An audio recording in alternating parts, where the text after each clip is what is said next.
Hello there, my stamping friends. Susan here with Pumpkin Hill Stampers. I have sketch number 40 to share with you today. We're going to be using the delightfully eclectic DSP, and I'm pairing it with Night of Navy and Misty Moonlight. The 6x6 panel is cut down as shown above, and then my Misty Moonlight is a quarter sheet of cardstock, and I'm trimming it down to be 4 by 5 1/4. I'm going to steal this die from Something Fancy Dies from that quarter sheet cardstock and use that as part of my sentiment later on. Now we're going to do the stamping. First I do the sentiment, and I die cut that with a coordinating die, and then I did the flower, and then I trim that out with my paper snips. So here are all the parts and pieces we're going to use for our card with the addition of the ribbon, and you can get all the measurements and how to cut these things on my mini tutorial. Just sign up for the email subscription with the links below. I always start by folding my base in half and giving it a crease with my bone folder.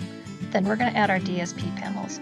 The thinner panel goes on the bottom, stepped in about a 1/16 of an inch from the edge of that Misty Moonlight mount.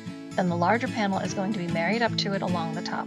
Next we're going to add some ribbon. Before I added my ribbon, I decided to put a little simple slip knot into the length of it.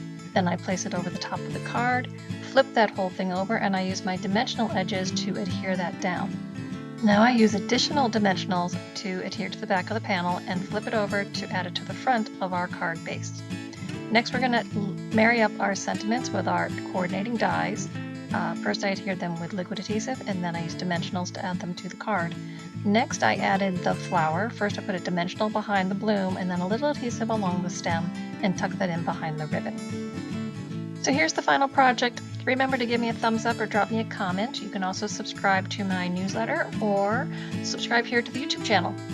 And if you purchase with me, please know that I will send you a thank you make and take kit in the mail. The one shown below is the one you'll receive for the month of October. And I appreciate you watching and subscribing. Thanks so much, guys. I'll talk to you soon.